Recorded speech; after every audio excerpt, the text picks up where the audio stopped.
Hey, buddies, it's the Ron and Fez Show. 866 Ron Zero Fez. 866 Ron Zero Fez. 8 years after.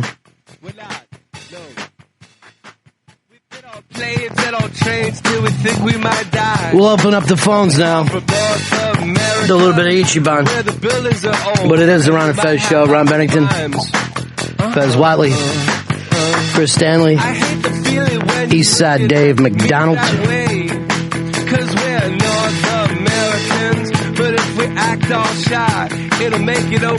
Let's go over to Jeff in Kentucky. Jeff, how you doing, buddy? Hey, doing good. How are you guys? Cool, man. Hey, today is my son's birthday. He was born on 9/11. Is that right? And, yeah. And for his birthday, he wanted to go see a game at Wrigley Field at the Cubs, see a Cubs game. So after the game tomorrow, we're going to head over to Molly's Cupcakes to have a little birthday cupcake. Wanted to see what you had to suggest for us. Just let them, tell them this, that he wants to put on Mike's sunglasses. $3,000 sunglasses. Which I only realized recently, Mike told everybody at the shop that his mom bought them. I had no idea that, but he didn't want anybody to know he's rocking $3,000 sunglasses on his own. So he had to say, my mom bought these. And oddly enough, Dave did the same thing yesterday with a brand new game. He got Rock Band and he had to say, my mom, I met my father-in-law. Somebody bought it for me. I didn't spend my own money. Tell your kid to have a great time. So he's 8 years old today? Yeah, 8 years old today, and he was born about 3 o'clock 8 years ago, and would not make this up. He weighed 9 pounds and 11 ounces. That is insane. Wow. That's really wild. Tom, thanks a lot. Really appreciate bad luck. All right, you guys take care. The golden child. Yeah, take care of yourself, Jeff. 866 Ron Zero Fez. It is the 9/11 anniversary. 8 years out, Fez. A long time, man. It's weird. Sometimes it feels like a long time, and other times it feels like it just happened maybe a year, 6 months ago. Wait, I'm kind of confused. Did you join the fire department? No, this was a shirt that was given to me right after 9/11. By one of the police lodges. It's very interesting because, well, you and I, of course, were together here in New York at 9/11. And then a lot of people that we became friends with was in that time in New York, so everybody kind of had the same feeling, and you just felt like, okay, this is the way people feel about it. But now as the years go by, I've met a lot of people who feel quite differently. And some who act like you wearing that shirt is somehow an affront to firefighters. Like, what does he think? He's a firefighter? And I've seen this happen more and more times since then, that everybody, at one point I thought, okay, because we happen to be, so close to ground zero, I kind of felt like everybody felt the same way about it. And then seeing how the rest of the country got a little weird with their flags and their, USA chants, that kind of made me back off a little bit. But now I talk to more and more people who feel like, drop it. Or, what is he doing with a firefighter? That shirt is simply for the firefighters and no one else. And I don't think that anybody is wrong in their opinion. I don't think that you're wrong for honoring people the way you want to. And I also don't think that those people are wrong for the way they feel. There's just no set way that people feel about this anymore. No, I mean, people reach a saturation point, I guess. Well, that happened years ago. Yeah. The saturation point of this is something we need to honor is fairly in the past. Yeah, and I mean, just with coverage of it when it happened, I think maybe a week into it, I had hit a point where I was like, I can't look at this anymore. I don't want to hear it one more time. I don't want to see the footage again. So why wear this shirt as a way of honoring today? How's that work for you? It's just, for me, it's a way of remembering. But you just said you didn't want to remember. Well, I go back and forth. That was like a week out when it was still happening, when it was still going on. I totally go back and forth on it. 866 Ron Zero Fez. 866 Ron Zero Fez. Here's Mark in Philly. How you doing, bro? I'm real good, Ron. Thanks. Listen, I just like real briefly to pay homage to the 343 brothers that went up the steps of the Trade Center. Obviously a no-win situation. There's no way in the world they could have known what was going to happen, but I just want to say well done, laddies, and you did a great job. How are firefighters dealing with the day today, like today? Well, I mean, obviously there's a lot of bad memories. Yeah. You know? I mean, we're down here in the Philly area, but I think most of us on the job down here knew some of the brothers in New York. All right, thank you. 866-RUN-0-FEZ. 866-RUN-0-FEZ. Dave, you were over in Jersey at the time? Yes, I was. I was house sitting my parents' house.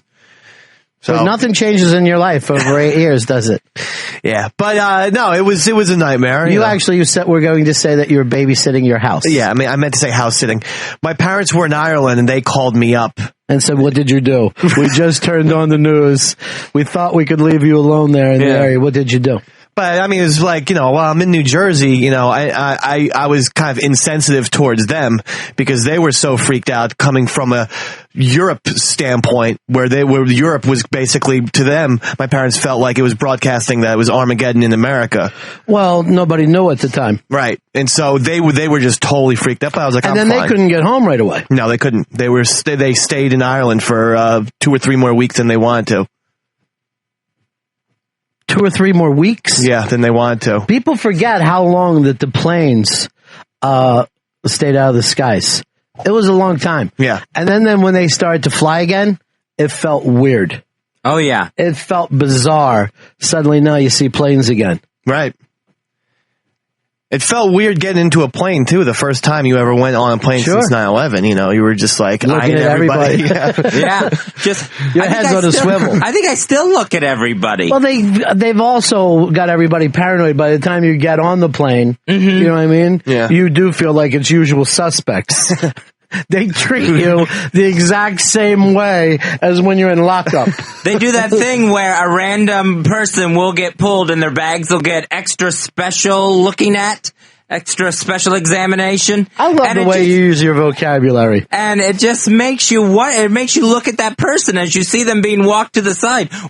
Is it really random or did something come up on their name? Well, you were telling me earlier too, Fez, that you hate saying like 9/11 in any kind of advertising. Yeah, like any movie that's opening today, you'll see the commercial where it says, start September 11th, or any sale that starts September 11th. Yeah, but what they're really saying is it starts Friday. Right. I wish they would just do that. I mean, say like a week from Friday. I wish like 9/11 or September 11th would be retired like any sort of sports number. So you just want to get rid of the date? I mean, use it for what happened. Use it for remembrance. Use it for honoring, the people that lost their lives that day. But don't use it for a white sale at Macy's. Yeah, but you might be a little extra sensitive. I don't know if they say 9/11. No, I think they say September 11th. Yeah, but still, it still sounds odd to me to hear it used in any other context. To hear that, you can get a brand new Toyota with no money down on September 11th. The two just don't seem like they go together. Yeah. No money down? One just sticks out. That sounds fantastic. I mean, hold on. No payments till 2010. Sounds like a free car. Deal's getting better all the time. Next 4 months, and then come back and get it. That's a free rental. But the point is that it's a date first. Right. Yeah. And you live in a country who found a way to make money off of, Jesus's birthday, Jesus's death. Yeah, really. It's not like we put commerce on the back burner here. And then the other point is, and this is going to make you feel like more of an old lady, that kid's 8, right? Yeah. He was born on...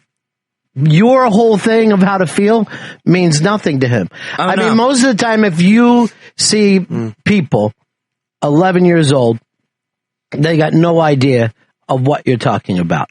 Now, what's going to happen in another 10 years? That'll be most of the country won't follow what you're talking about, So your whole thing of, I want to use this as remembrance, you're going to end up like one of those old men on Veterans Day that has some crazy old uniform on and all the kids are just looking at him like, isn't that kind of fun? Covered in 50 flag pins. Yeah, whatever it happens to be. It's just, life is for the living. It is honestly for the living. And if we sat around and tried to stop the clock on every single disaster that we've had, I'm sure the people in New Orleans feel a lot different at the end of August than you do. Right. You remember it, but you are not connected to it. You don't see it as, the end of a whole style of life and a loss of friends the way that they do. Andy in Cleveland. Andy, you're on Fez. Hey, Ron. Listen, I'm driving around today. I drive for a living. That's what I do. And I have seen one flag at half-mast today. And I'm sorry. I mean, I don't want everybody to get all dolled up in flags like we did after 9/11. We did kind of lose our heads a little bit, but I just some remembrance, just it seems like that's a no-brainer. If you own a business, you have a flag, it's 9/11, fly that at half-mast. It's, we do it for Pearl Harbor, and for God's sakes, in Cleveland, those bastards flew into our airspace. I mean, we don't want to say we could have been, like, rah-rah, but, I mean, we should know better. 866 Ron Zero Fez. 866 Ron Zero Fez. Well, the odd thing about it, that I think it was the point I tried to make early on, is there are a ton of different opinions about this. And you even said with yours, you go back and forth. Right. You want a remembrance, but then as soon as they do, you're the first to accuse the Today Show of hyping things up for ratings. You don't want to see movies open, but immediately after 9/11, the president started to tell people, hey, we have to spend money. We have to get back out there and use our commerce. And quite frankly, I don't see how anybody doesn't see the recession that's going on now tied in with that. Business hasn't really been good since that day. And if you want to talk about whether the terrorists won or not, they definitely hit us in places a lot more than what happened in those buildings. A lot of it had to do with the paranoia over plane travel and how much extra money do you think this country has spent? Some of it you could consider wasteful. Not that they maybe set out to do it that way, but there was probably a lot of money spent that would have never been spent before. Yeah, I definitely think that it's got a lot to do with the recession that we're in right now. Here is Brian. Brian in Boston. You're on Fez. How you doing, Ron? I just wanted to say that we had a baby last night, but we were praying that it wasn't born on 9/11. Yeah, I can imagine that. I mean, she went in 21 hours, and we were like, oh, we're, scot-free. Thank God. And, at 9:30 at night on September 10th, she was born. But it was, it does affect you in so many ways because it's just a date, but that date means so much now. Yeah, but if it means anything, I don't think it's going to mean a damn thing to the kids. I really don't. And I don't mean that in a bad way. I mean that in a positive way. That there's no reason that those kids, just figure now, there's a bunch of third graders who had to have a moment of silence today. Right. And they're like, what? And I get it 100%. Because I remember when they wanted us to do all the remembrances in school. I felt so disconnected from it. The history feels like a fairy tale to you when you're a kid. Here's Kelly in Virginia. Hey, Ron. What's going on today, buddy? Yeah. I just got a question for Fez. You guys are talking about the date of 9/11. By chance, does December 7th ring any bells to you, Fezzy? Well, yeah, Pearl Harbor Day. Oh, you remember just because of the date. Well, don't you think that a lot of people will actually remember what 9/11 stands for? Yeah, you're not shaking on Pearl Harbor Day. No. And you're not furious with the Japanese. It's something that you're just not get disconnected to. And yeah, kids are going to know 9/11. They're going to know, the towers went down. They're going to know about the Pentagon. They're going to know about the plane in Western Pennsylvania. But they're not going to have an emotional connection to it. A friend of mine, his dad owned a business, and they made some kind of plastics or whatever. It was a small company, but they dealt with, larger companies. And the Japanese a Japanese company had some kind of deal. He wouldn't do business with the Japanese. His son was screaming at him, right? And he goes, no, I cannot do business with those people. I can't do it. And his son was talking to him like he was nuts and telling me he was nuts. Now I kind of get it. Mm-hmm. You know what I mean? It would be very hard but by the time that we were born in this country, our two biggest allies were Germany, Japan. Right. Mm-hmm. Germany, Japan, Britain, and us were basically the industrial, countries pulling the world. We, our generation, thinks Germany is great, loves to take trips to Japan. But if you were born at a certain time, it's very hard to put the past in the past. Here is Tom in Staten Island. Hey, Ron. Hey, Red Fez. Quick question for you. It's something they've been talking about for years, and there's talk they might do it on the 10th anniversary, make it official. But there's been talk about making this day a national holiday. Just wanted to see what you guys thought about it. I don't see where it works, because what Fez is worrying about of, people using it for sales, if you make it a national holiday, it immediately becomes a 3-day weekend. It becomes a softball tournament, as well it should.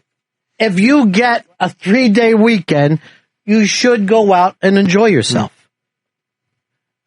Again, we forget the fact that at one time in this country, you honored the Sabbath, which meant you didn't do any work, you didn't do any play, you sat with your family, it was a long prayer day, there might be singing. And I'm not talking a gigantic load of time here, decades ago. 5, 6, 7 decades ago, the country would stop every day to think about the Lord. Now Sunday is 3 football games, or it's brunch, or it's the latter half of let's try to get over last night's hangover. That's the way that we deal with things. I'm not saying that that's wrong. I'm just saying that when you set something up to honor and it's a day off, people rightfully so are going to say, well, how do I party this? Right. And it would end up getting moved to like a Monday off of September 11th. It would probably end up being Heroes Day. Brent, you're on the Red and Fez show. Hey guys, Ronnie, the last caller who wasn't the last caller, but the caller who was talking about he prayed that his child wasn't born on 9/11 is complete ass. My son was born on the 6th anniversary of 9/11, and it was absolutely the happiest day of my life. And in the 2 years since, 9/11 is about his birthday and a celebration of him. And of course, I remember the tragedies that occurred on 9/11/01, but I mean that's just ridiculous. To wish that your child isn't born on a certain date. It's just a date. Yeah, and again, I don't think it's going to mean anything to your kid's generation. Yeah, and I was in New York like 2 days before 9/11.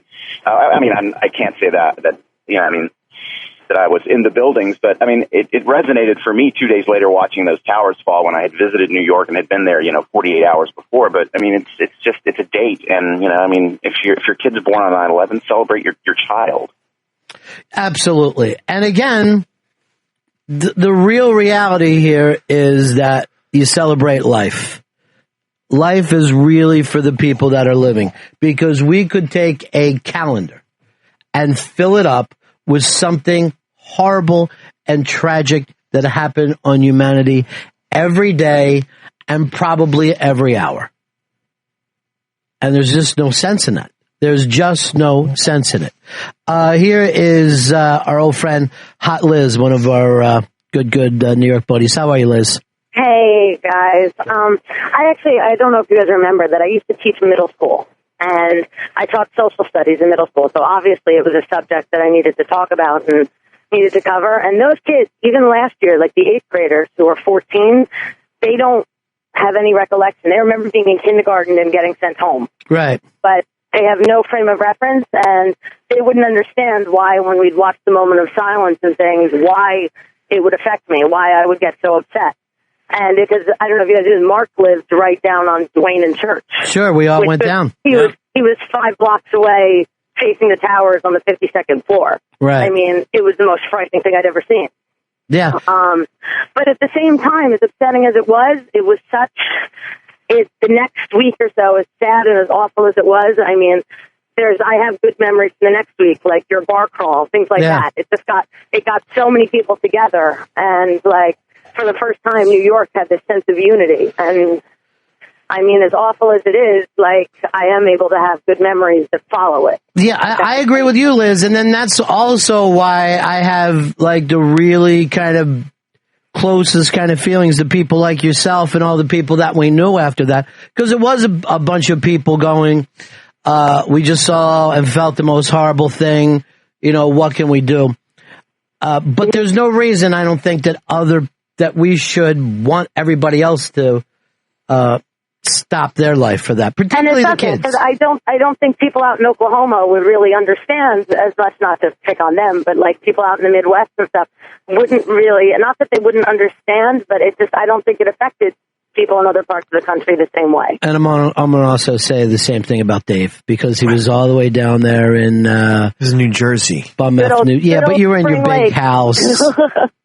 And I was house sitting. All right, Liz, God bless you, darling. It's great to talk to you. All right, today. God bless you Bye, too. bye. Love you guys. Bye. Liz found a way of getting naked on 9/11. It really helped out a lot of people.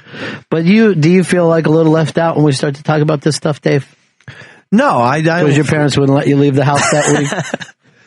No, because I think that New Jersey, we played a role in North Jersey, yes, a very big role. Played a role in the attacks? You were on the other side of Red Bank. Yeah, I was. And that's really come on, Oklahoma. No. Let's talk to our good buddy Jay Moore. Hello, Jay. Hey, guys. How you doing? What do you say, pal? Long-time caller, first-time listener. Really? First time? You just were calling us for no reason?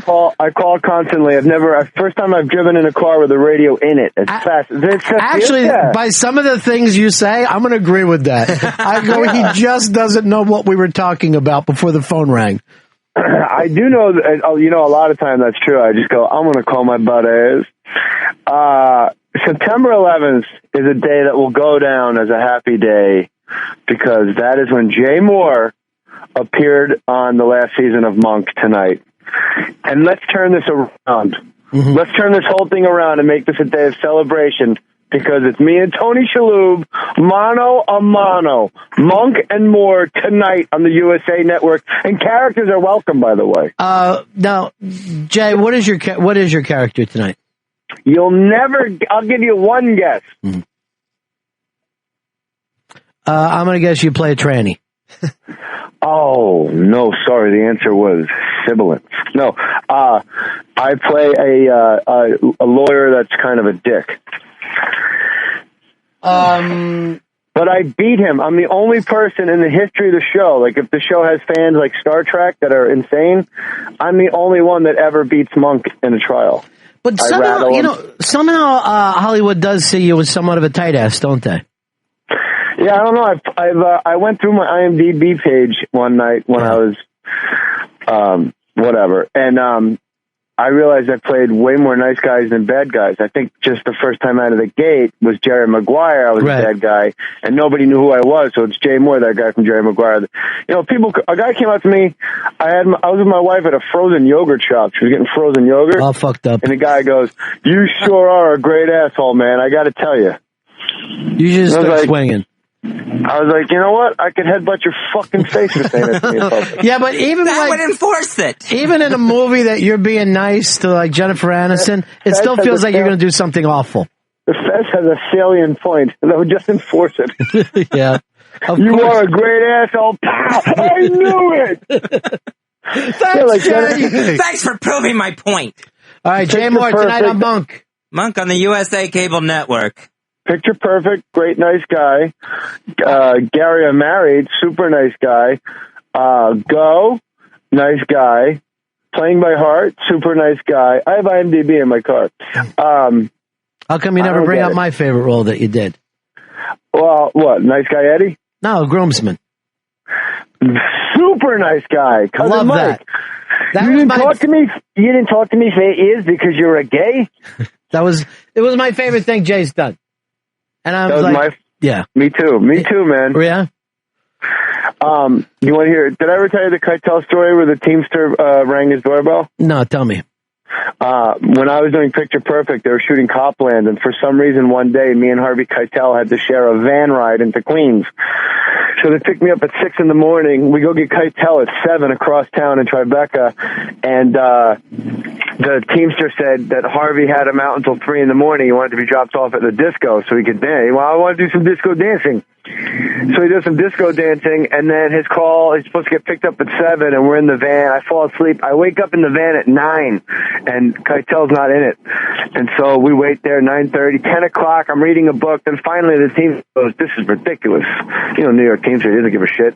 So he goes out, and he rings Keitel's buzzer. And then about an hour goes by. Like, I'm not exaggerating. An hour goes by. It's 11 in the morning. Keitel gets in the van. He's supposed to be in the van at 7. We're on the the Brooklyn Bridge. No, one of the bridges in the middle. The Manhattan Bridge we were on. And we're stuck in the middle. Yeah.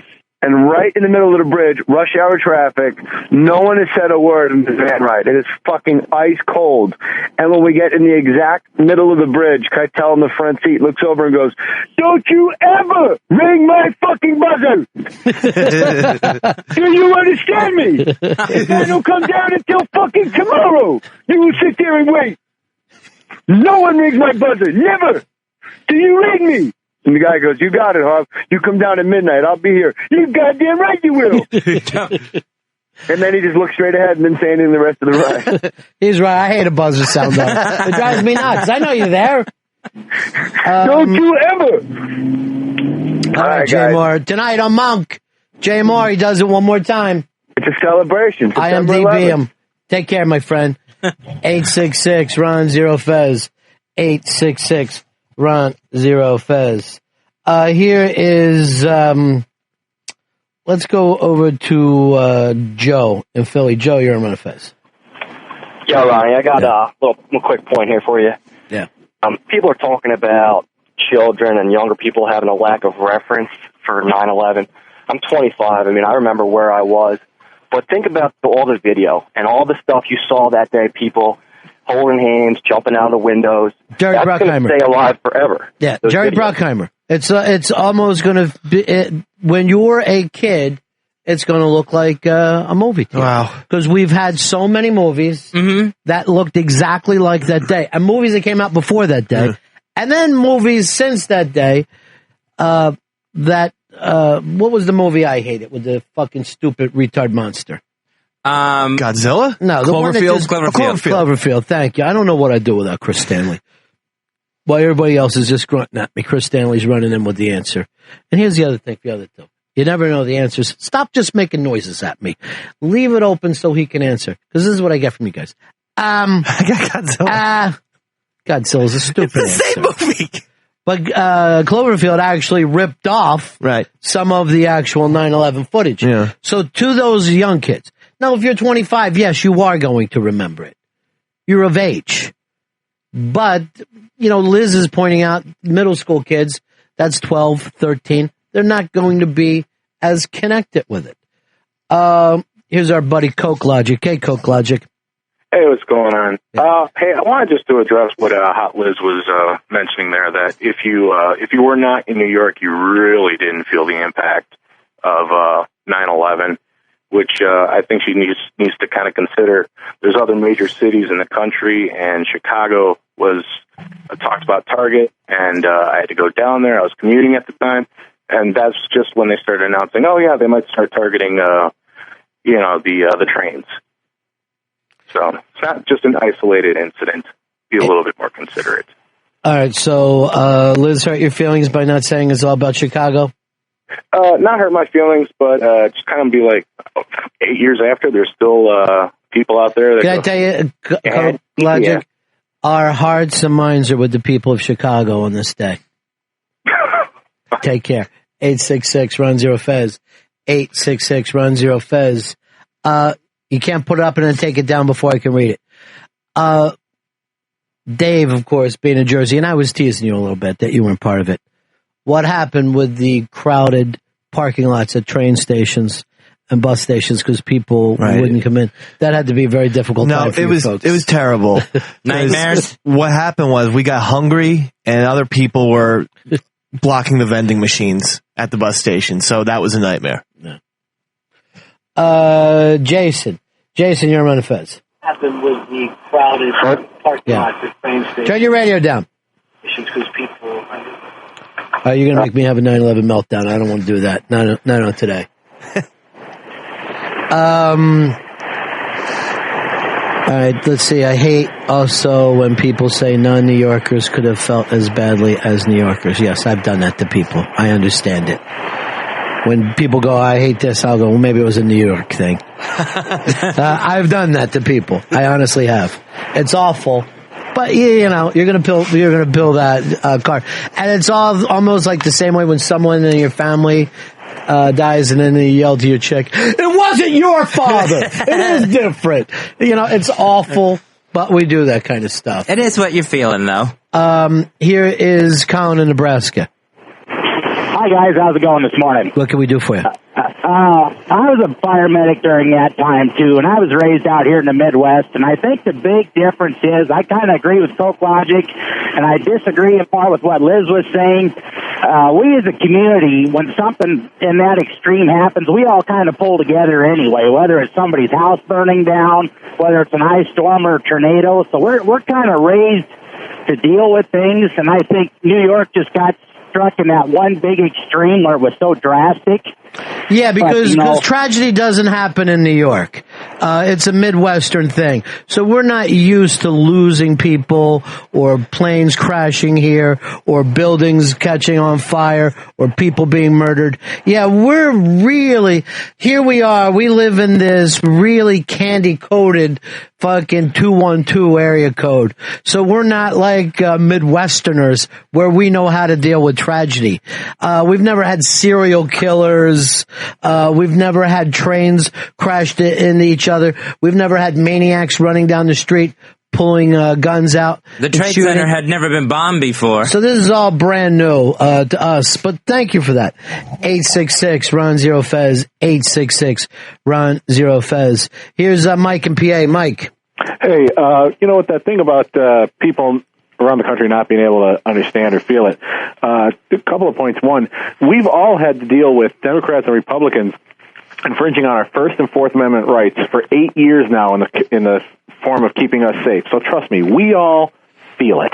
Well, that was one of the things that what everybody, everyone wants to be patriotic, but in the line of a lot of that patriotism, sometimes emotions got way farther ahead than actual thinking. And some of that stuff didn't help us. And I think one of the real tragedies of 9/11 is that we can look back and go, did we learn enough from it? Did we deal with it properly? I mean, that's where you figure out adulthood. And that's one of the spots that we're probably lacking. Here's Michael. Michael in Virginia. You're on Run of Fez. Hey, good morning, guys. I love the show. Yeah. Hey, there's a little bit of guilt that I'll have about 9/11. I remember exactly where I was when it happened. So one of my coworkers came into the shop and says the towers came down. So we cut the radio news on that day and listened to it. But after work, I came home and cut the grass, and I did not watch the news at all that day. So, I've got a little bit of guilt from that, and I'm not really ashamed that I didn't get glued to the TV, because you can kind of get oversensitive and get really whacked out from the news. No, I agree 100%, and at the same time, when we're talking about Nolans, I was actually moving then, did not have my TV hooked up, didn't have radio, was literally like helping movers, and only saw it on the headlines of a newspaper the following day. I had known that the I think it was even the New York Post headlines. The one day it said Mrs. Narlands, and I didn't even pick up the paper. I just saw it, walked down the street, blah, blah, blah. Went in and did an entire day moving. Next day, I see this Narlands destroyed. And I'm like, what? So I didn't even see all the pictures of, all that stuff that was happening down there. I was completely oblivious to it. And for some reason, we expect to have tons of information, and it's almost like it's a responsibility now that, I know everything that's going on in the world. So I definitely know how it is to go, hey, that's awful, but to keep going on in your life. And I have no problem with people who did that. And I have no problem with people who can really sit around and go, it's time to put it behind us. I don't want to do this every year. I have already cried. I don't want to do it again. Mark in Boston. Mark, you're on Fez. Hey, Ronnie, I don't want to, perpetuate the New York versus the rest of the country thing, but, I was living uptown on September 11th, and I remember spending the whole day inside. Finally, they said, all right, you can go outside, go about your business. Went out to a restaurant at like 7 o'clock that night down below our building. The restaurant was out of food. I mean, it was, they said it was one of their busiest nights ever. People in New York that day, once you could finally go out, they united, people came together, and that's an experience and a feeling that people in other parts of the country just didn't have. Well, I mean, oddly enough, though, look at what we're, talking about. We're already negating D.C. For some reason, when this stuff comes up, everybody always leaves the people of D.C. out of it. And those people thought for sure there were more planes coming. And there was at least one more. Right. Obviously, there was one more that didn't make it there. But people have a tendency. And I think a lot of that is because so much of the media, the Today shows in New York, all the morning shows are in New York. And so are all the news organizations. 866 Ron Zero Fez. 866 Ron Zero Fez. Jim in Connecticut. Jim, you're on Ron Fez. Hey boys, how are you? This whole thing about New York versus the rest of the world, it's not just New York. You're right, Ron. It's also about D.C. and it's about Pennsylvania. And but the thing that was so much different for us here in New York was that our children were in school with kids here in Fairfield County whose parents died that same day. And when I was on the platform, that next week going to New York, there were guys missing. I mean, and I don't think the rest of the world experienced that direct connection the way we did. Yeah, I had to run after kids in schools that day as well, whose parents were there. We lost the soccer coach for one of my kids' teams in my little neighborhood. There was, I think, 5 over there, Fez. Was it 5? Was it more than? I think it was a little. They got the memorial up, and then all the guys who had trained at that fire station, tons of them, because there was a training place in that neighborhood. So yeah, that definitely is different, but it surely doesn't negate everybody else's experience. Some people had to sit in a giant house down in Jersey and watch it. By the way, when your mom left you there, did she also leave money in different drawers for you? Yeah, I got $60 just to get a for pizza. Yeah. Big deal. All right, it affected So you're me. allowed to order. Yeah. Use the phone but and not order. all the same day. No. I still got CNN, guys. That's got to. Hicks, I had the feeling you put in a DVD. Hicks, you were in school then, right? Yeah, I was in class over at Hunter College. At Hunter College. I had class from 8 to 9 in the morning, and I didn't have a cell phone. So when I got out, I just got on the train. I had no clue what the fuck was going on. Which way were you going in the train? I was going back into Queens. I was on the last fucking, I think it was the last end train to go into Queens. And then I watched them fucking drop from the platform in Queens Road Plaza. It was fucking, I got out of the train. I looked to my right and the fucking towers are on fire. And there's some guy next to me like losing his shit saying, oh, thank God my son didn't go to work today. It was fucking very bizarre. And people were on the platform taking video right there already, 10 minutes after it happened. It was fucking very bizarre. And there was a lot of people taking video. But you and I probably crossed paths that day because I was going in the opposite direction. That's fucking And I weird. remember when the train shut down. Was your train packed with people? No, it was empty. It was very weird. Because people stopped getting down once they got everybody from downtown. People stopped getting the trains, wisely enough. It's very strange. I'm looking up on the Twitters here. Earl was down at the site last night. Mafia Life Chris was down at the site last night. 8 years later, still empty hole in the ground after all these years. They had the towers of light that they lit up last night, cutting through the clouds. That was eerie looking. Yeah, but we've been saying that now for 8 years. It doesn't change. I know, but it's still the same site. I thought they should make that permanent. Rudy Giuliani agrees with you. Oh, I didn't know that. He does not want he doesn't want a building built there. But the light is spiritual. I think that it looks kind of cool, and it does. It's an FU to the other people still. And again, though, do you want to move on, or do you want that feeling all the time? It's it's a tough call. I honestly understand both sides. I really do. Here's James. James, you're on the Ron and Fez show. Hey, Ronnie, it's just sad for the country. Everybody, you and Fez, has lost a relative. Dave's lost a relative, the grandmother here recently. It's just the country, lost a lot of people that day. Nobody talks about the guys that in Pennsylvania, let's roll. No, they are talked about. They were honored last night at the Steelers game. And then I've actually heard some people go, did that really need to take place at a Steelers game? Do we really need the family wearing the Steelers jerseys, the Steelers somehow, So I get it. But I know exactly what you're saying as well, too. When you have a close relative die and it hits you so hard and you're like, my life will never be the same. I'm never going to feel the same again. And then slowly that becomes memory and you're able to laugh again and do stuff again. And then when you recall back, occasionally you feel that same kind of pain, but it gets, less and less as time goes by. And if it doesn't, if you stay like that, you're a sick person. You know what I'm saying? There are people, they lose their wife, they give up on life, they don't go on.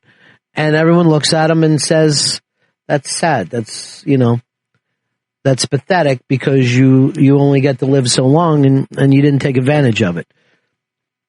That's why I don't think that we can hold on to it as tightly as some people feel that we should. I think it should be talked about, but I should also think it needs to be talked about in a progressive way. And one of the things I don't think the country really did was get progressive about it, to figure out what we're going to do from this point on. Somehow it turned into Iraq, Afghanistan. Somehow we got those feelings confused with Iraq and Afghanistan. Here is the Colonel in Georgia. You're on Ron Fez. Hey, first of all, I like the new Fez a lot better. Hey, my story is a little different than everybody else's. I was in a plane flying back from Korea. I'm a military guy. Flying back to the East Coast, and about halfway between Hawaii and the West Coast, the plane started to turn. Figured that was strange. Pilot came on and said, hey, there's a massive storm on the West Coast, and all airports are closed, and we have to turn and land in Hawaii. Now, that started to get my curiosity piqued. He was lying right away. How come I haven't heard of this massive storm affecting what would be like 8 different cities? Yeah, exactly. So the next thing, the pilot comes on and goes, hey, are there any military members on the plane? The commander of the Korean forces is on, and he'd like to talk to you. Oh, my God. Wow. He's just lying his ass off to you. So I raise my hand. The stewardess comes, grabs me. I was a major at the time. And comes up, and I go all the way up to the top, and there's these 2 guys standing in front of the cockpit. And the general goes, okay, you're going to be the relief for these guys. So we guarded the cockpit as it landed, and we were the last plane to land, and we landed in Hawaii. And as we were touching down, I look out through the cockpit window, And what do I see on the tips of our wings? 2 F-16s guiding us in. Now, that was an experience. Did you, so did they tell you while you were standing up there what was going on? They removed everybody from the first class area and came up with a bogus story that the general wanted to talk to us about sensitive material. So all the civilians left, and he told us what happened. And as soon as we landed and we were allowed to turn on our phones, I must have had at least 20 phone messages from people asking me if I was okay. But we knew before everybody else on the plane did, and there was a lot of sad faces on the people's faces in the plane. I had never heard a story like this. That is just amazing. That they would lie to everybody on the plane and just try to keep this thing together. But what you have to think about, a smart move. Give me some big guys to block this door. The people. It wasn't really a lie. I don't look at it as a lie, as more of controlling the people, because we were going to be in the plane for such a long time. Yeah, I understand. The military never sees anything as a lie. But really, if he would have came on the plane, because we still had 4 hours to fly all the way back to Hawaii, the people that were on the plane would have just gone crazy if they knew exactly what was going on. But as soon as we landed, as soon as we touched down, and as soon as those F-16s took away, the pilot came on, to his credit, and told the full story and said, here's why we didn't tell you. And nobody on that plane disagreed with him at all. Thank you very much, my friend. Here's Charlie in New York. Charlie. Hey, buddy. Yeah. When I was 18, 1994, I left New York to go to the University of Florida, and I never came back. I was out of New York for 13 years. I just moved back in December of 2007. I wasn't in town last September 11th. I was out of the country, so last night was the first time I saw the lights. I was driving home from work in Manhattan, and it was just eerie. And I remember right after 9/11, friends of mine knew that I was from New York, and they would ask questions, what's it like as a New Yorker, all this happening? And I said, imagine if you woke up, you were from Colorado, you woke up one day, looked out your window, and the Rocky Mountains were just gone. So last night was kind of spiritual for me. Driving home on the LA, I couldn't take my eyes off the lights. I almost got in an accident. Thanks for calling me, my friend. 866-RON-0-FEZ. 866-RON-0-FEZ. Hey, Justin in California. Justin. Hey, morning, buddy. Hey, I just wanted to call real quick. I'm from a small town out here in California, and I have a hard time with these people calling in and saying that, it's not just a New York thing and everybody. Well, I recognize it's a national problem, but I think it's foolish to say that someone out here can compare the feelings and experiences to somebody that was there and lived through it. I mean, here in our little town this morning, driving down Main Street, the flags were at half-mast and everything else, and they were out like it was 4th of July. But at the end of the day, I got to be honest, Friday night tonight, I'm going to the high school football game, and I'm not really thinking about it because it's something we're sad about, of course, but it doesn't affect us like I'm sure it does you guys. So I just think it's irresponsible for people to try to part of this more than they are. Well, in the same exact way that we talk about this, when we see people in California and there's fires or earthquakes, there's always a natural feeling of, why would anybody want to live out there where there's fires and earthquakes? After 9/11, I would get calls from people in my family or people from around the country. Hey, are you staying? Do you think it's a smart idea to stay? Because they always see people who live in New York is pretty crazy. But it's very difficult to explain when you love a place, when you love a place to live. And I get that with the people who live in Malibu or up in the mountains in California, where they're going to get fires occasionally, or people where they're going to get floods. I get that now. I get the fact of, and I did sat around and talked to my kids, and I go, is everybody, is this something that we want to do? Do we want to stay here?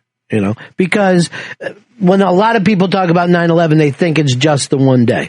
It was really an extended, long period of time. I mean, it was basically the next spring before people started really laughing, having fun again. It was a long time before even us doing a radio show, that we were doing a radio show that resembled the old radio show. So I totally get it when people go, when I see some of that stuff on TV, I go, I feel bad about that, but they sure picked a crazy place to live. And I understand when people feel that about New York.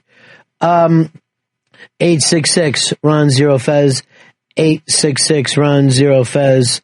Here is Jason in Ohio. Jason. Hey guys, how are you? Yeah. What can we do? Yeah, I'm a native New Yorker, and I was living in D.C. at the time. But my wife and I we were on our honeymoon. We were in Italy, and we didn't find out, a good 8 hours until after it happened. And I remember we're in Rome, and we're in Piazza Nirvana. There was two Americans on either side. I was talking about it, and they're saying the World Trade Center doesn't exist anymore. And you're like, what? And then I'm like, yeah, whatever. And the people at the next table said the exact same thing about the Pentagon. It's just the comprehension of it is unfathomable. And, we're in a foreign country. We didn't know what the fuck to do. We were in our 20s. And then we called the embassy right away, and they said, do not leave Rome. We had some day trips planned. And we were lucky enough to get, we were on the first day flights were allowed back in the country. Mm-hmm. And we flew back into JFK, and I just, growing up 20 miles from New York City, you're landing there, and that's the first thing you see. And, the only thing you see is, smoking pot. It was scary. And people forget, through 9/11, we had that plane crash on Long Island, and then you had the anthrax scare, too. So it was... it went on for a long, long time. And a lot of time people get all those memories confused and call it 9/11, The Long Island crash, I think, was just a little over a month after 9/11. Here is William in New Jersey. William. Hey, Ronnie B. Yeah. I'm from Middletown, New Jersey, which is not too far from Dave's growing up area. He came over that day. He had the whole house to himself, like Home Alone. Would have been fun. We could play air hockey. No, but we were hit pretty hard. I mean, we had tons of commuters here. They run across on the ferries, and so a bunch of people. My wife's a teacher. She lost a father. I lost two friends I went to school with. Sure. It was a horrible time, but to take something positive away from it, I mean, I went and volunteered to become an EMT just to get some training, and a bunch of my friends volunteered firefighters. I mean, if you look at some positive throughout the country, young people had to have volunteered in staggering rates, to save lives and stuff like that. So you can almost say that lives were saved in the aftermath of all of that. Yeah, they're probably, you know what, that's a really great reframe. And it's certainly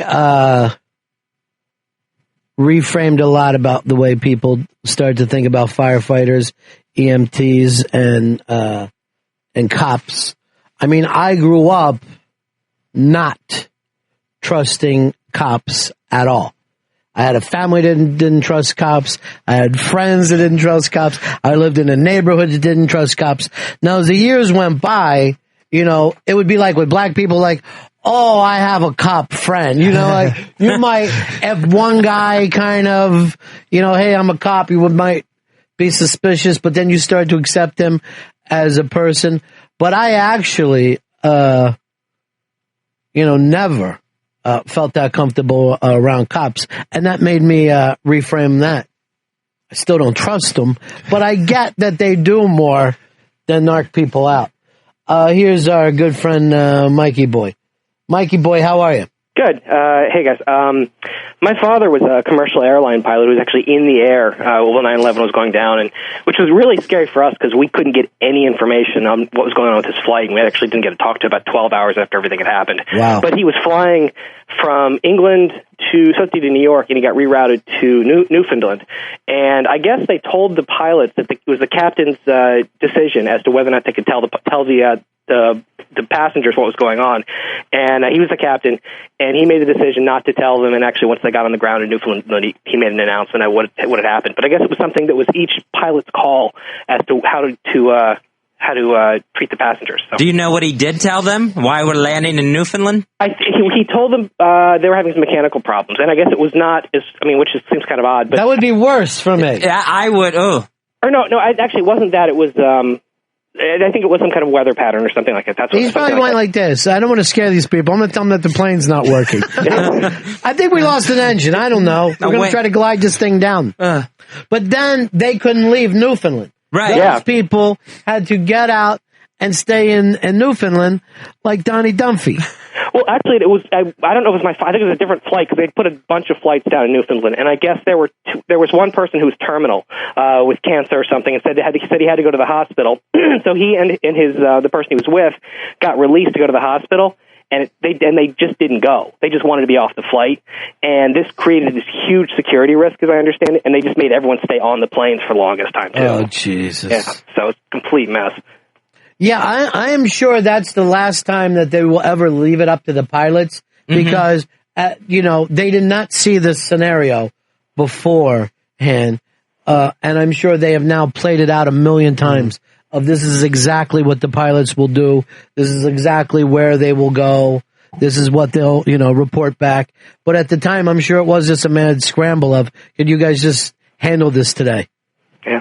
I hadn't heard that story from you either, Mikey. That's a wild one. Yeah, it was pretty interesting. It's a crazy day, obviously. Crazy day. Right again, Mikey. 866 Ron Zero Fez. 866 Ron Zero Fez. Let's go over to Ryan. Ryan, you're on a Fez.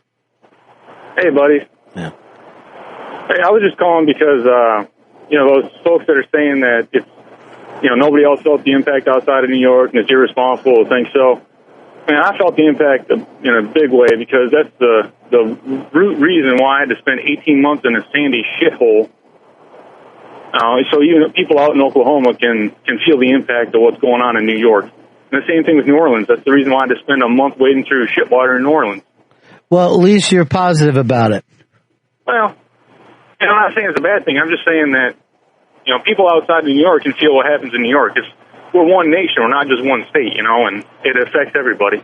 All right, my friend. Here's Malik in Texas. Hey, Ronnie. How you doing? Good. What can I do for you, my friend?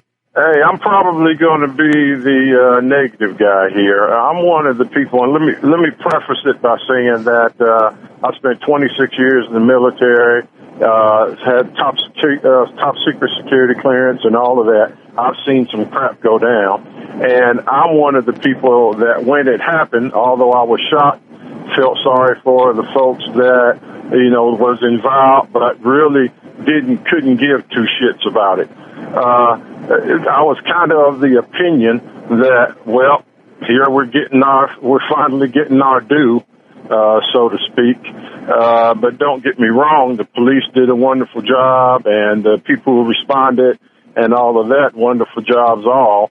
But I was one of the kind of people when it happened, I said, well, bullshit, here it is, and a lot of people out here feel like that, believe it or not. Tell me why you thought that you expected something like this to happen. Well, because there's a lot of crap, as you well know, that we do overseas. I mean, we've even set teams in to kill people. During the time of Daddy Bush with the Kurds, I don't know if you remember the deal with the Kurds where we asked the Kurds to go and assassinate the southern Kurds, the Azutsis.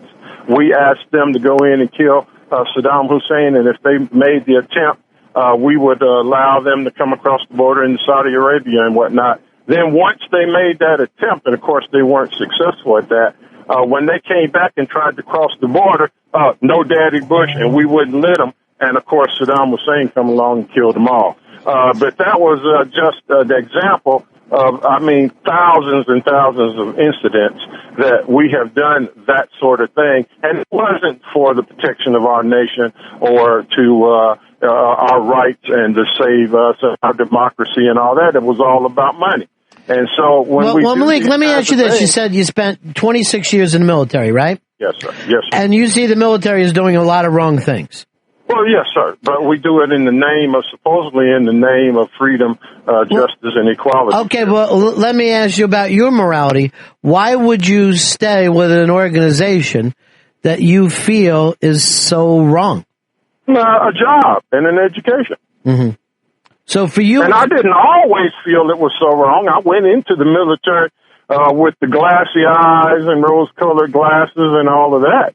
As does everyone, I believe. I went in, God Save America and the flag and the whole 9 yards. But after a long time of seeing how we treat our own troops and how we treat our troops and families and how we do overseas and whatnot in our policies, then I became jaded. And believe me, there's a lot of people in the same that have the same feeling and don't come out and say it because then they're vilified and we're not Americans. I'm a proud American citizen. I think and I've lived in every country in the world, and the United States is by far the greatest place to live because we have the opportunity to change a lot of the things that we don't like. Well, but let me ask you this, though.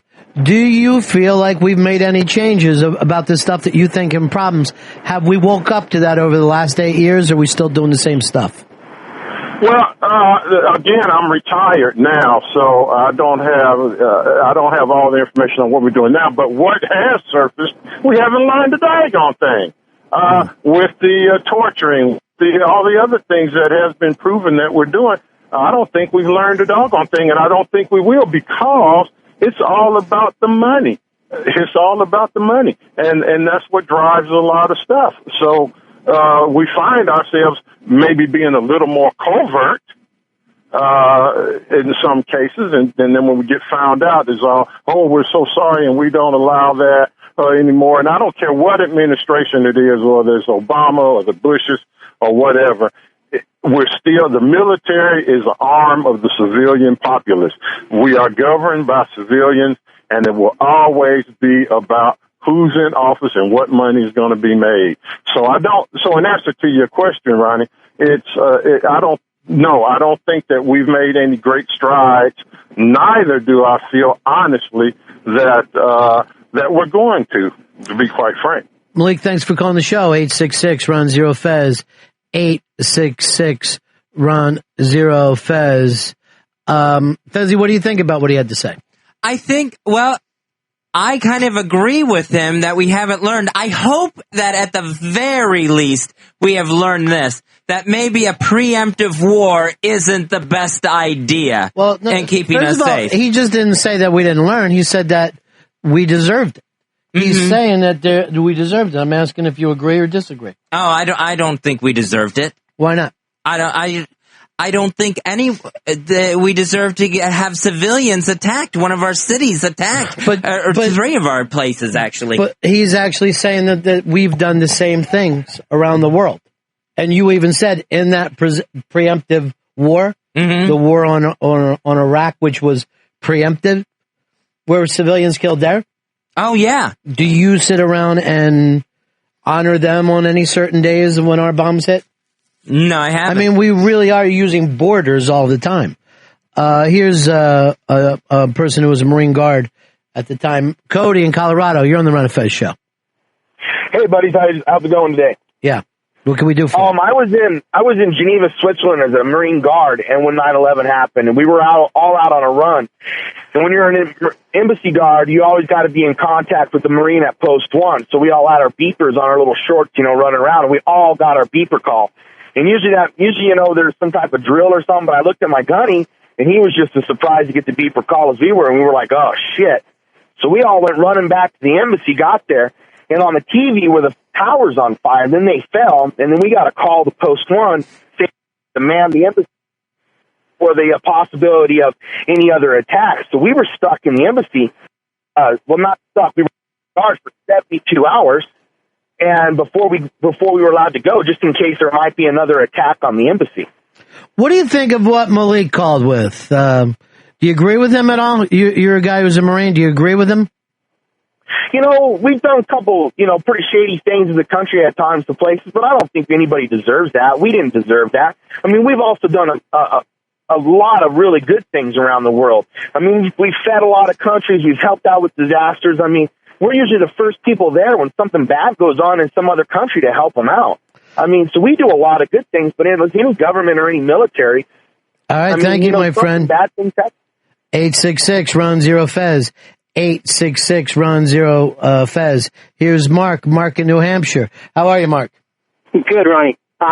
I'm not going to repeat everything Malik said, but I'd like to back a lot of that up. What I think the biggest problem is that Americans are fed this stuff that this whole war of terror is about, culture and freedom, and they hate us. They don't give a shit what we do in this country. They don't care about our freedom. They don't care about our culture. There's plenty of others that are, just as free and prosperous as we are. This is a traditional war, and it's about land, and it's about rights, and it's about sovereignty. And, when the Israelis and U.S. jets and, U.S. bombs are using those against the Arabs, and, there's a bomb that goes off in a hospital, and then they, go to investigate, and it says made in the USA right on that bomb. That's where the hatred comes from. It comes as a direct result of our activity. And, whether that's right or wrong isn't for me to say, but for us to believe that this whole thing is about jealousy of our freedom and prosperous, that's ludicrous. They don't care. They care that we're on their land, doing harm to their people. And, I'm not going to judge whether or not, that makes sense or not, but we really need to face the reason and get over this whole idea that it's an idealistic war. It's a traditional ground war. Well, I remember when Bush came out and said they hate us for our freedoms, and that seemed to be enough for the people here.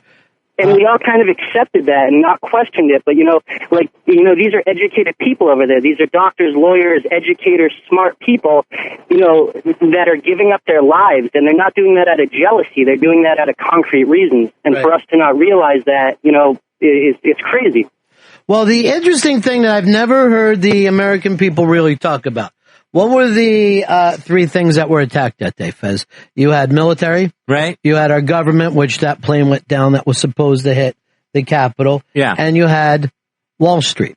So at some point, these people, and whether you think that they're crazy or not, their feeling was the government, the military, and then our economic strength are all three things that needed to be hurt by them. And we always sit around and talk about, the innocent people that were killed that day, blah, blah, blah. But economically, all of us are never aware of what our money does. You're wearing that shirt that, you're so proud of today because it means something. Where was it made? Was it made over someplace with 6-year-old girls, that are working 12 hours a day? We don't know that.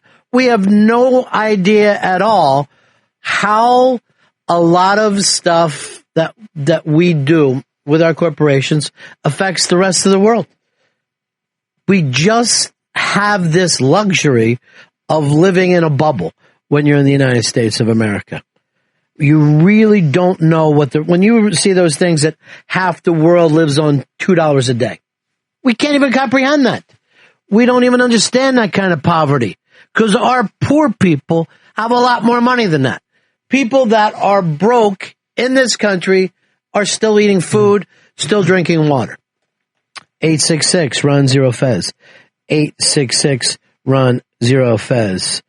Here is Bill. Bill in Buffalo, you're on Run of Fez.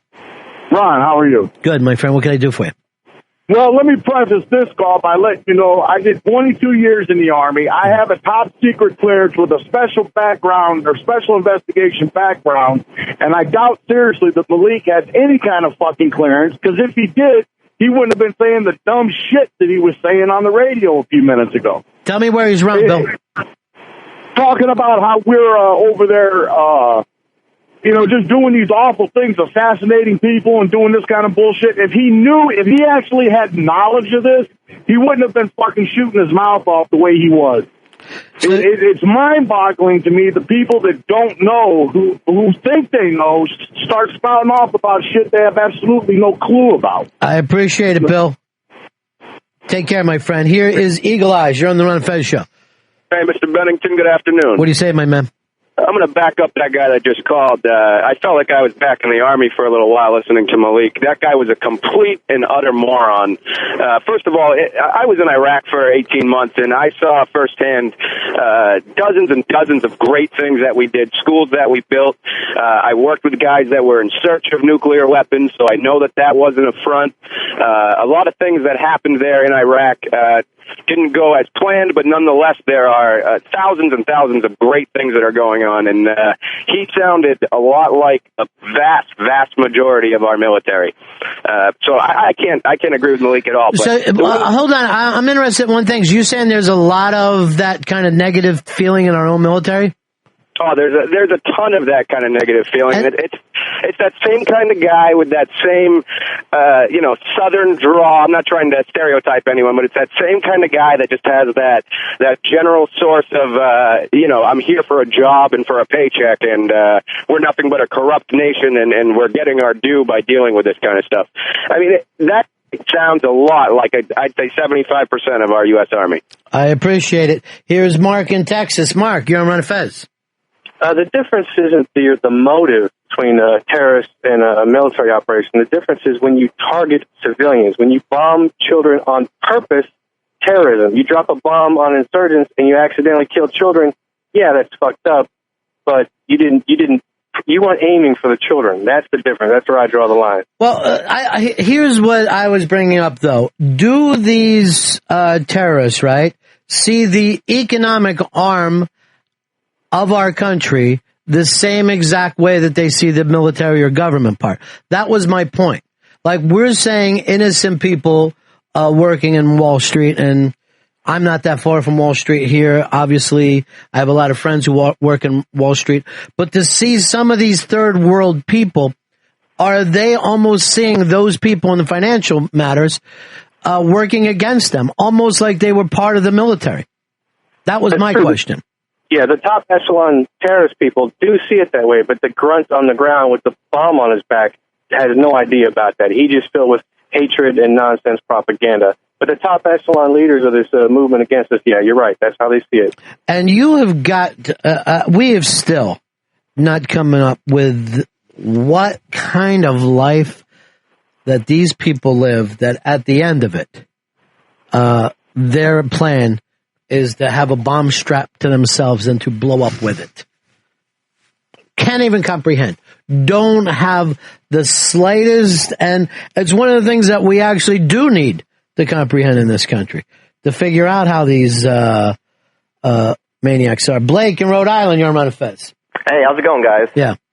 Oh, I just want to talk about and say, basically the perception that the world has had on our country hasn't changed from pre-9/11 to post-9/11. They still think we're pretty lazy and self-interested, and our government has always had self-interest, mainly our politicians and our elected officials. How can they liberate other countries when they're not even liberating their own population, which is us?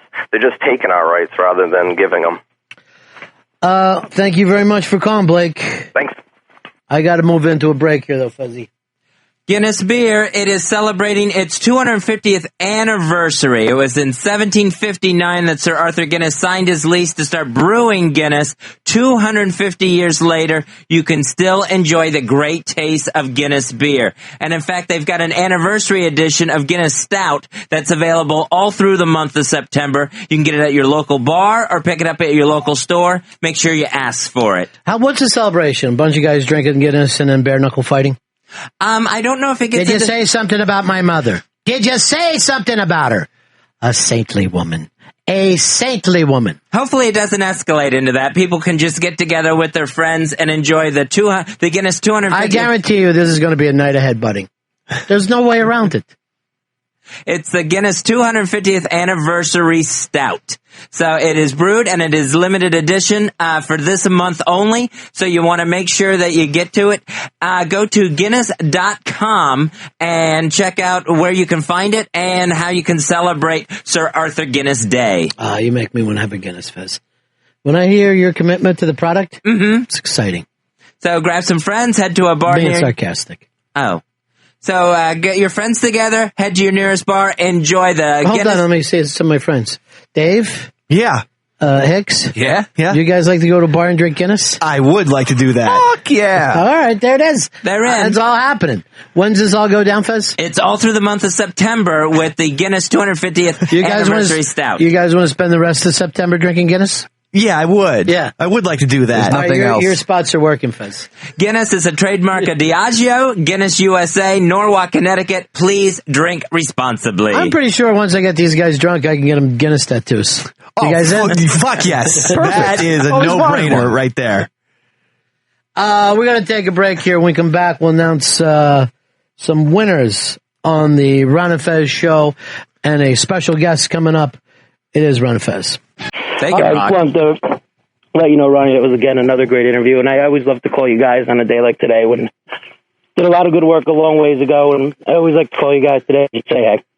It is, this is about the time of year that we became really good friends with Hard Rock Johnny, who, after everything that happened in 9/11, was one of those volunteers that was, that just stepped up and showed the rest of the community how everybody could pull in together.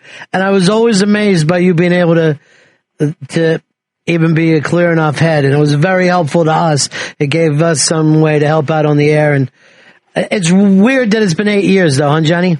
I know. It seems like it wasn't that long ago. And then you think about it and it's just how much things have changed since. And it was like yesterday when I remember I called and I said, here's what we need. And you guys are just that beacon of what we needed to tell people what you can do. And the first car, I remember the first car pulled up was a woman in a little station wagon. She opened the back of her car and there was like 50 loaves of bread. Yeah. And she said that this is what you guys said you needed bread to make sandwiches for people. And our office got a collection together and here it is. Yeah. And for 4 or 5 days, it just people kept coming with stuff to the old Hard Rock on 57th Street. And through the help of you guys and some of the other guys in the station, we got the word out on what they needed and were able to help out and kind of let everybody else help along. Johnny was able to start feeding all the volunteers very, very quickly after that happened because basically all the city stuff was all shut down and no one could figure it out, but the volunteers were just showing up down at Ground Zero fairly almost immediately. Construction guys, it was a phenomenal thing to be. If anyone had any kind of skills, they were pitching in to help. And Johnny's skills, of course, is feeding people. And he was able to make sure he kept bringing food down. But I remember that lady, she came up from Jersey, never said her name, and just filled the car up with food. It was phenomenal stuff. No matter what we asked for, it was like, I remember someone came in and said, do you guys have Nomex suits here? Which like the fire retardant suits. And yeah, we did. Someone dropped off 5 cases of fire retardant suits. It's just, everybody had something. The booties for the dogs. Like I remember just certain little things that stuck with it. And, it was crazy. Yeah. But good at the same time. Johnny, and that's why guys like us will always be friends with each other. Absolutely. It's sometimes that you're just around people when you're seeing them at their best, and you were at your best, my friend. No, I always love you for it. I love you guys too for it. All right, talk to you later, brother. All right, boys. Thank you, Johnny. It is, it's 8 years after 9/11. We were talking about that. There was a certain time that we were so close with all the people. Just about that time, they had started ronfez.net. GVAC, of course, was one of them. And all the people that we met in that post 9/11 time literally became best friends with us. Eastside Dave was one of those guys that for some reason people were just gathering together at that time and being more real. Certainly more real than any of us had before because, I had done radio for a long time and really didn't interact with the audience much at all. If I went out and did a gig, the audience went and, but we didn't really talk to each other. We didn't know each other's names. And for some reason, people were looking for that connection out of something really, really awful. People did connect. And I guess it just goes to show you for whatever happens in life, you got to take the best of it that you possibly can. If you get some bad stuff handed to you, maybe it'll only help you appreciate the good stuff more. This is a song, Fezzy, that we used to end the show with in the times after 9/11, and we still play it every year on this date. It always reminds me of those times. This song was written before and recorded before 9/11, but it always seems to me like it's specifically about 9/11. You two, walk on.